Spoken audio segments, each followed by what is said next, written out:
Você está ouvindo o ABC Cast, o podcast do ABC. Informação, inovação e conexão com a região metropolitana de São Paulo. ABC Cast, conectando você com informação de qualidade. Fala, pessoal do Grande ABC e região metropolitana de São Paulo. Hoje é dia 11 de dezembro, quinta-feira, e tá começando mais um ABCcast, o podcast oficial do portal ABC do ABC. E antes da gente ir pro episódio de hoje, eu fazer aquela chamadinha de sempre, só pra avisar vocês. Vocês sentiram nossa falta ontem? Bom, ontem nós tivemos alguns problemas técnicos que já foram resolvidos, então a gente volta com a programação normal. Lembrando que aqui nós trazemos tudo o que importa pro seu dia a dia, e eu sou a Suzana Rezende e tô aqui com ele, dividindo os mix, com o João Pedro Melo. Fala, JP! Hello, Su! Olá, ouvintes! Tudo bem? Tudo certo? E hoje a gente começa no pé da Enel, depois do apagão que deixou milhões no escuro em São Paulo, cobrando explicação firme e já deixando no ar aquele clima de ou resolve ou perde a concessão. E também teve operação pesada no setor de autopeças, com fraude milionária e empresa fazendo jogada para baixar imposto e laboratório clandestino de agrotóxicos sendo desmontado. É isso aí. É política, é fiscalização, é economia e trânsito travado. Tudo junto daquele jeitinho brasileiro que a gente tanto tenta decifrar toda manhã aqui contigo. Então ajeita o teu fone, dá aquela giradinha no volume e vem com a gente, porque o ABCcast já tá começando. Nós abrimos o programa de hoje com o caso Bolsonaro. JP, a Justiça Federal de Minas mandou suspender os benefícios vitalícios de Bolsonaro enquanto ele estiver na prisão. Então nada de assessores, carros oficiais ou equipe paga pela presidência. E olha que só no primeiro semestre foram R$521 mil gastos com essa estrutura. E essa decisão veio logo após a ação do vereador Pedro Rousseff, né? E o juiz disse que manter tudo isso enquanto o ex-presidente cumpre pena em regime fechado fere a moralidade administrativa. Lembrando, são 27 anos e 3 meses pela trama golpista. E em paralelo, a defesa pediu ao Moraes para liberar Bolsonaro para fazer cirurgia. Segundo os advogados, ele piorou do quadro de soluços, tem uma hérnia inguinal mais grave e precisa ser levado ao hospital, deve estar por 7 dias. E sem falar que insistem na prisão domiciliar, alegando que a PF não tem condição de manter um preso com esse estado de saúde. Tudo agora depende de Moraes, tanto a saída médica quanto o pedido de domiciliar, sem prazo para decisão.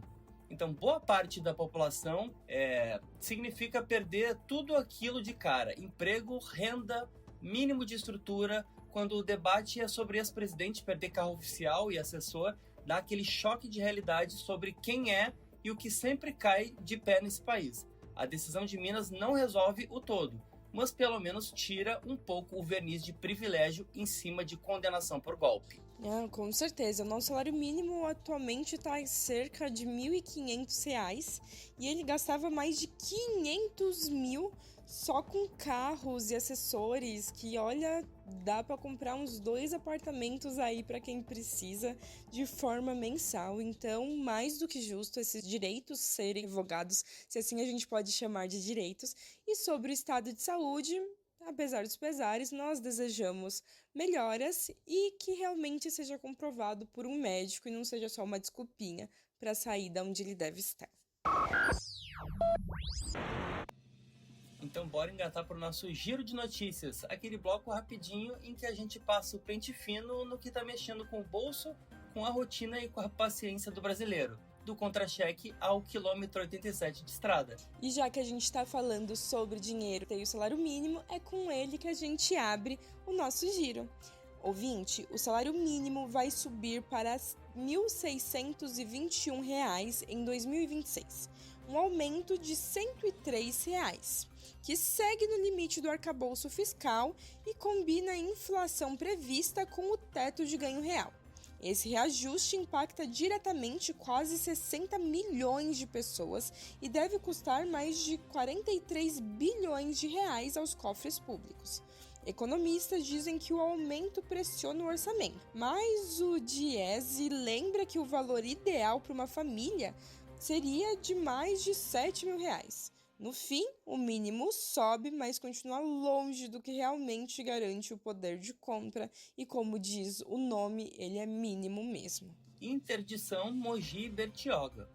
A Mogi-Bertioga ficou interditada por causa de uma pedra que caiu na pista do quilômetro 87 no sentido norte na noite de quarta-feira. A concessionária agiu rápido, liberou tudo em cerca de 1 hora e não houve feridos, somente o susto. A Defesa Civil alertou ainda para a queda de árvores na região, que é bem vulnerável a deslizamentos, principalmente na época de chuva.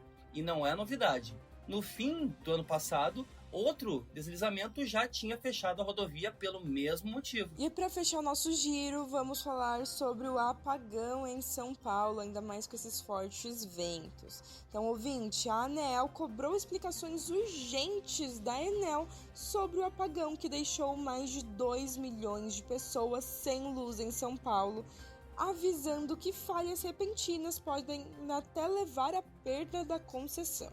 A agência quer detalhes técnicos, plano de contingência e prova de que a empresa tem estrutura para lidar com eventos climáticos que já tinham sido alertados. Ninguém foi pego de surpresa, hein?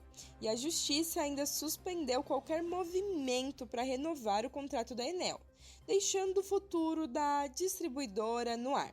Enquanto isso, o governo cobra uma resposta rápida. E a Enel disse que o caos foi causado pelos ventos fortes do ciclone extratropical. E assim a gente fecha o nosso giro de notícias de hoje com o bolso espremido, estrada vulnerável e concessionária sob pressão. E se você quiser se aprofundar em cada uma dessas histórias, passa lá no nosso portal, é abcdoabc.com.br, que tá tudo destrinchado por lá. E ontem foi quarta-feira, a gente acabou não vindo por causa daqueles probleminhas que já foram resolvidos, mas a gente não poderia deixar de trazer ele, né? Nosso repórter Thiago Antunes, que sabe tudo sobre tecnologia e vem atualizar você do que tá rolando nesse mundo da internet e tecnológico. Fala aí, Thiagão! Opa, gente, vamos falar de tecnologia? Se você cria vídeos no celular, a Adobe trouxe uma baita novidade para você. O aplicativo do Premiere no iPhone ganha uma área exclusiva para YouTube Shorts. O que isso muda? Agora você tem modelos profissionais prontos dentro do app. Você escolhe o template, edita com ferramentas de cinema e posta direto no YouTube. A ideia é facilitar a vida de quem quer viralizar. Já no Threads, a moda agora é conversar com o robô. Eles estão testando uma função onde você escreve um post dizendo: querido algoritmo, me mostre mais sobre tal assunto, ou menos sobre tal assunto. O sistema lê seu pedido e ajusta seu feed na hora. É o fim de ficar vendo coisas que você não está interessado. E agora o Facebook mudou o visual para tentar reconquistar os jovens da geração Z. O foco agora é total no marketplace, que a galera usa muito para comprar e vender produtos, e num feed mais limpo. As fotos agora aparecem em tela cheia e você dá 2 toques para curtir, ficando bem mais parecido com a experiência que todo mundo tem no Instagram. E esse foi o nosso Drops de Tecnologia. Eu volto com vocês, João Pedro e Suzana. Thiago, no fim das contas, tá todo mundo correndo atrás da mesma coisa. Um jeito de editar rápido, driblar o algoritmo e não perder a turma que vive pulando de app em app. Adobe turbina o vídeo, Threads finge que ouve a gente, Facebook se fantasia de Instagram e a gente aqui tentando não virar só um produto no meio desse mercado de atenção infinita. E seguindo aqui o nosso programa, vamos falar sobre a operação do setor de autopeças. JP, hoje teve uma operação gigante na Secretaria da Fazenda com a Polícia Civil. Descobriram uma fraude fiscal de 70 milhões de reais no setor de autopeças nos últimos 5 anos. E era coisa organizada, viu? Fabricantes e distribuidoras manipulavam valores para pagar menos ICMS.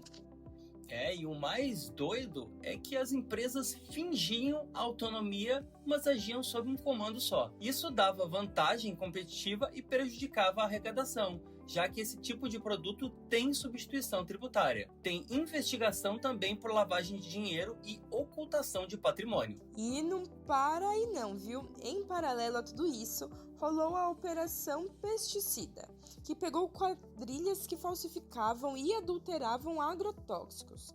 Foram 25 mandados de prisão, 90 de busca e apreensão e 22 presos e 5 laboratórios clandestinos desmontados, inclusive um na divisa entre Franca e Claraval.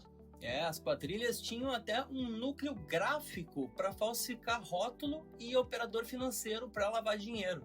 Além do crime fiscal e ambiental, isso coloca em risco a saúde pública e gera prejuízo direto ao agronegócio. Operação pesada. Pois é. Então ali foram desmontados alguns casos de fraude e até mesmo de adulteração. E isso é lógico, pode colocar a saúde pública em risco. E quando a gente fala de imposto que as empresas não querem pagar, essa conta chega para o bolso da população, porque não existe almoço grátis. Então, parabéns aí, nossos parabéns protocolares, que a gente possa cada vez mais colocar o Brasil nos eixos.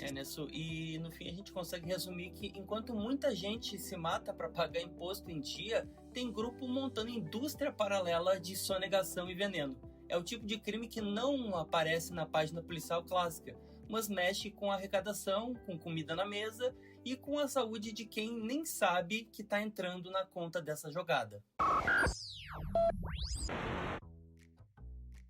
E agora chegou aquele momentinho da gente respirar fundo, começar a refletir sobre a vida, ainda mais está acabando o ano. Chegou o momento do nosso Quem Disse Isso? Então, JP, conta pra gente qual que é a frase de hoje. Então vamos de frase. Não se trata de uma história com uma grande redenção ou um heroísmo, mas a história de um rapaz negro comum. E eu vou repetir. Não se trata de uma história com uma grande redenção ou heroísmo, mas a história de um rapaz negro comum. E é isso. Quem é o dono da frase de hoje? Será que você adivinha? Eu adoro essas frases que tem esse tom literário. Se você não sabe, ouvinte, quem disse isso foi um autor da casa grande da literatura contemporânea, Jefferson Tenório, falando sobre o romance De Onde Eles Vêm. Sempre nessa pegada de olhar para o mundo pela lente da sensibilidade e da experiência negra, uma grande inspiração. É ele mesmo, direto, profundo e sem firula. Daqueles autores que escrevem como quem acende luz onde ninguém quer olhar. Essa ideia, história sem grande heroísmo, parece até atravessar tudo que a gente contou por aqui, né? Trabalhador tentando sobreviver com salário mínimo que não fecha a conta, família presa no apagão esperando resposta da Renel, motorista pegando estrada com medo de pedra no caminho e motoboy que vira alvo de lei que, sim, com a mesma força que trava. A maior parte do Brasil vive sem épico, sem final triunfal. Justamente nessa vida comum, empurrada no improviso, que deveria estar o centro das decisões de quem de fato governa, né? E é com essa grande reflexão que a gente fecha o episódio de hoje. Lembrando que nós trazemos tudo que importa para o seu dia, para deixar o seu dia mais redondinho e com informação no ponto, sempre sem enrolação. E se você quiser nos acompanhar, ouvir episódios anteriores ou até mesmo dar aquele like, nós estamos em todas as plataformas. Então é YouTube, Deezer, Spotify, Amazon Music, Apple Podcast. Aonde você quiser, é só ativar o sininho e dar o play. E se faz sentido para você, manda esse episódio para alguém que vive sem tempo para acompanhar tudo, mas não quer ficar de fora de tudo que importa. E aproveita para deixar também o teu feedback, né? Pode ser um elogio, uma crítica, sugestão ou aquela pauta que só você enxergou pela rua. A gente tá sempre ouvindo vocês. Então passa lá no nosso Instagram, que é ABC do ABC _oficial, que a gente sabe, e você também, que a nossa conversa continua por lá. E se você já nos acompanha por aqui, sabe que o nosso papo é direto, pé no chão e sempre conectado com o dia a dia do brasileiro. Então, se você quiser mais notícias, nosso site ele é atualizado diariamente, com tudo fresquinho só para você. Então acesse abcdobc.com.br. E antes de fechar de vez, um abraço especial para você que está no carro voltando para casa, no busão cheio, lavando a louça com o fone de ouvido ou ajeitando a rotina aí do outro lado. Vai com calma, respira fundo e amanhã a gente se encontra mesmo. Do mesmo jeitinho firme, leve e junto. Tchau, tchau e até a próxima. Tchau, tchau. Esse podcast é uma produção do portal ABC do ABC. Apresentação: Suzana Rezende e João Pedro Melo. Roteiro: Greta Passuldi. Edição: Rodrigo Rodrigues. Direção de conteúdo: Tiago Quirino e direção geral: Alex Faria.